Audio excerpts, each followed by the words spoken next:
Viewers from mine of knowledge, अस्सलाम वालेकुम। मारूफ माशी कातिल जॉन परकिंस की सन 2004 में शाया होने वाली तहलका खेज किताब माशी कातिल के एतराफ़ात के खुलासे की दूसरी किस्त के साथ हाजिर खिदमत हैं। किताब के सर्वर पर एक गिद्ध को दिखाया गया है जिसने दुनिया को अपने पंजों में जकड़ रखा है, जबकि पस मंज़र में अमरीकी झंडा है। ये गिद्ध अलामत है उन माशी इजारादारों की और सरमायादारों की जो दुनिया के वसाइल को नोच रहे हैं। जॉन परकिंस इनिशियली एक कंसल्टेंट कंपनी में काम करता था, जहां उसे एक ख़ास मिशन के लिए चुना गया। इससे कबल इसका इंटरव्यू अमरीकी CIA तर्ज की नेशनल सिक्योरिटी एजेंसी NSA ने लिया। इकनॉमिक हिटमैन दुनिया की मारूफ यूनिवर्सिटियों से मईशत और फाइनेंस में मास्टर्स और डॉक्टरेट होते हैं, जिन्हें बैनुल-अक़वामी मालियाती इदारे, मल्टी नेशनल कंपनियाँ, USAID और ऑयल एंड गैस कंपनियाँ गैर मामूली पैकेज पर मशीर की हैसियत से मुलाजमत पर रखती हैं और उन्हें खुसूसी ट्रेनिंग देके अपने मकासद के लिए इस्तेमाल करती हैं।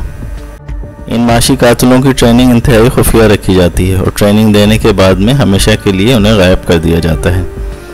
आला तरीन सूटों में मलबूस नफीस अंग्रेज़ी बोलने वाले इन माशी कातिलों का काम तीसरी दुनिया के ममालिक को इमदाद के नाम पर कर्ज़ों में जकड़ना होता है, जिनके लिए मकरूज़ ममालिक अपने तमाम कौमी असासे मगरबी कारपोरेशन का हाथों फ़रोख्त करने पर मजबूर हो जाते हैं। परकिंस के बकौल आलमी मालियाती इदारों से लिए गए इन कर्ज़ों का एक बड़ा हिस्सा बिल आखिर तीसरी दुनिया के हुक्मरानों, बैनुल-अक़वामी कॉरपोरेशंस और मशावरती कंपनियों के पास चला जाता है।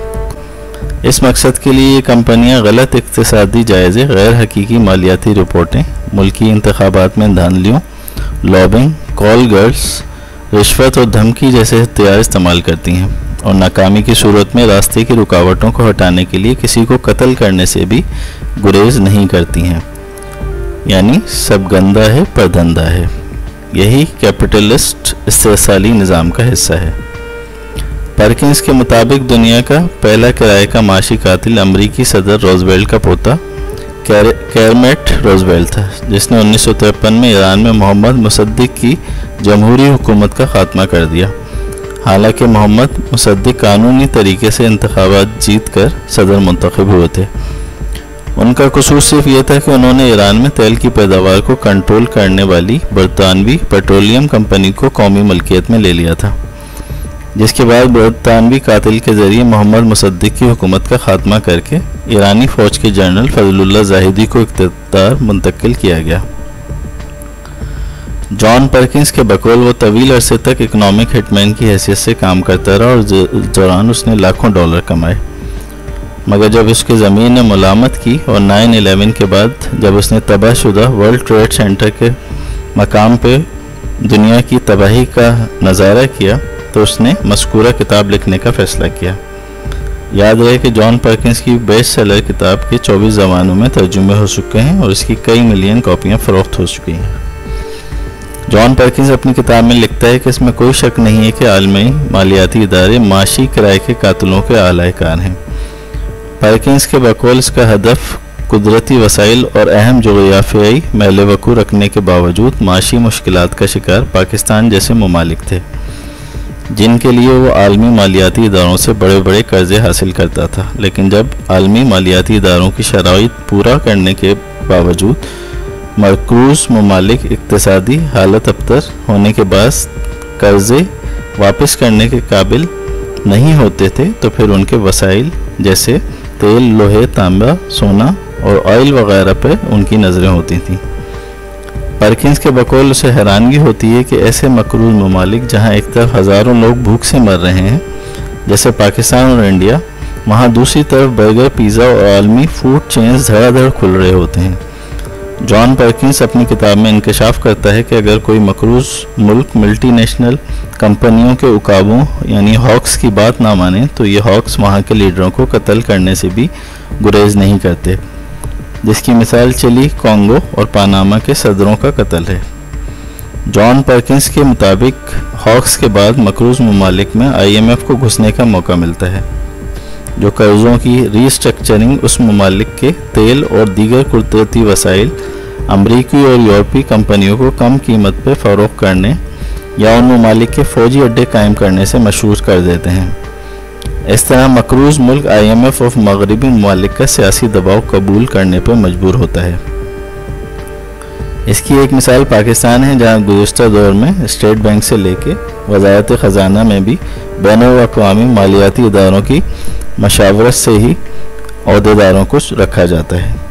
پرکنس کے مطابق معاشی قاتلوں کو جس ملک میں بھیجا جاتا ہے، وہاں کی سڑکوں، ایئرپورٹس اور دیگر ترقیاتی منصوبوں کے دل فریب اور خوشنما رپورٹس تیار کی جاتی ہیں، یعنی دوسرے الفاظ میں ان کو سبز باغ دکھائے جاتے ہیں، جن کا مقصد تیسری دنیا کے اس ملک کو زیادہ سے زیادہ قرضے کی دلدل میں ڈبونا ہوتا ہے۔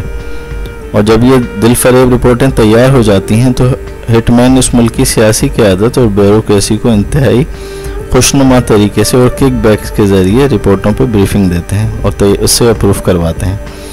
اس دوران ہٹ مین کی نظر ایسے بددیانت، لالچی، بیوقوف اور شہریت کی بھوکی سیاسی قیادت یا بیوروکریسی پر ہوتی ہے جو منصوبوں کی تشہیر سے سستی شہرت اور مال کمانا چاہتی ہو، جس کے لیے وہ ہٹ مین کی جعلی اعداد و شمار کی خوشنما رپورٹوں کا پروپیگنڈا کرتی ہے۔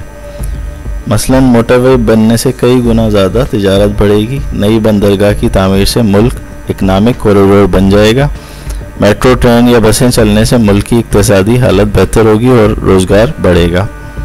حالانکہ ان سب چیزوں سے معیشت اور زیادہ تباہ ہوتی ہے، کیونکہ قرضوں کا بوجھ بڑھتا رہتا ہے اور ڈیٹ سروسنگ میں ہی ملک کا سرمایہ جا رہا ہوتا ہے۔ آج پاکستان میں یہی سب کچھ ہو رہا ہے۔ پاکستان نے بھی نیٹو، امریکہ اور اتحادیوں کو افغان جنگ کے لیے اپنی سرزمین اور اڈے دیے۔ ملک کی معاشی پالیسیاں IMF کی شرائط کے مطابق تیار کی جاتی ہیں، جبکہ امریکی دباؤ کے باعث پاک ایران گیس لائن جیسا ملکی مفاد کا منصوبہ تاخیر کا شکار ہے۔ پاکستان میں بھی ملک کو ایٹمی طاقت بنانے اور ہتھیار کو بطور ہتھیار استعمال کرنے والے امت مسلمہ کے لیڈروں کو راستے سے ہٹایا جاتا ہے۔ ملک میں ایک طرف حکمران اور سیاستدان کروڑ ڈالر کے مالک ہیں اور باہر ملکوں میں انہوں نے اپنی جائیدادیں رکھی ہوئی ہیں، جبکہ دوسری طرف عوام غربت، مہنگائی کی چکی میں پس رہے ہیں۔ ایک رپورٹ کے مطابق پاکستان میں 2008 تک پیدا ہونے والا ہر بچہ تقریباً 50,000 روپے کا مقروض تھا، لیکن آج پاکستان 1 لاکھ روپے سے زیادہ کا مقروض ہو چکا ہے، جبکہ صرف سوئس بینکوں میں حکمرانوں، سیاستدانوں اور افسر شاہی کے تقریباً 200 ارب ڈالر جمع ہیں۔ قرضے میں دیا گیا پیسہ کرپشن اور دوسرے ذرائع سے واپس انہی ملکوں کو پہنچانے کا سارا بندوبست اسی طرح ہوتا ہے، اور اگر ان کے لے پالک حکمرانوں پہ ہاتھ ڈالا جائے تو یہ ملک کی سلامتی کے در پہ ہو جاتے ہیں اور لندن اور واشنگٹن میں اپنے آقاؤں کے زیر سایہ بیٹھ کے ملک کے خلاف ہرزہ سرائی کرتے ہیں۔ حال ہی میں IMF نے اسٹیٹ بینک کو مکمل خود مختاری کی جو شرائط عائد کی ہے، وہ انہی معاشی کرائے کے قاتلوں کا خاص طریقہ واردات ہے۔ اسٹیٹ بینک کو آزاد کر کے براہ راست IMF کے قبضے میں لینے کا یہ منصوبہ پاکستان کی معاشی شہرک اپنے ہاتھ میں رکھنے کا اور پاکستان کی خود مختاری پر براہ راست ضرب ہے۔ معاشی ماہرین اس پالیسی کو بے نقاب کرتے ہوئے یوں نظر آتے ہیں۔ کچھ لوگوں کا خیال یہ ہے کہ سی پیک میں چائنا جو یہاں پہ انویسٹمنٹ کر رہا ہے اور امریکہ کو یہ خطرہ ہے کہ کہیں اس کا زیادہ سورس نہ ہو جائے، اس کو بھی روکنے کے لیے وہ اسٹیٹ بینک پہ اپنا کنٹرول چاہتا ہے، مالیاتی اداروں پہ اپنا کنٹرول چاہتا ہے تاکہ پاکستان کو اپنے شکنجے میں لے سکے۔ تو اس میں جو ہے سچائی آپ سمجھتے جو ایسی بات نہیں ہے؟ دیکھیے معاملہ اس سے بہت زیادہ آگے ہے۔ میں آپ سے عرض کروں معیشت تو نمبر 2 پہ آتی ہے۔ میرے اپنے سمجھ کے مطابق اس وقت یہ پاکستان کی سلامتی کے لیے جو ہے وہ خطرات پیدا کر رہے ہیں۔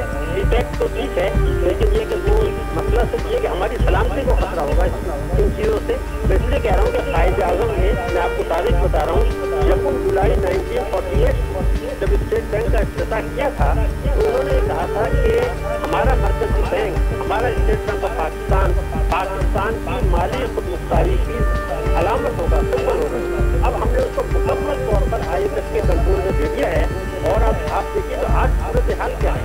ہمارے گورنر جو ہے وہ مصر میں سے IMF کے ملازم، ان کو ہم لا کے گورنر اسٹیٹ بینک بنا دیا۔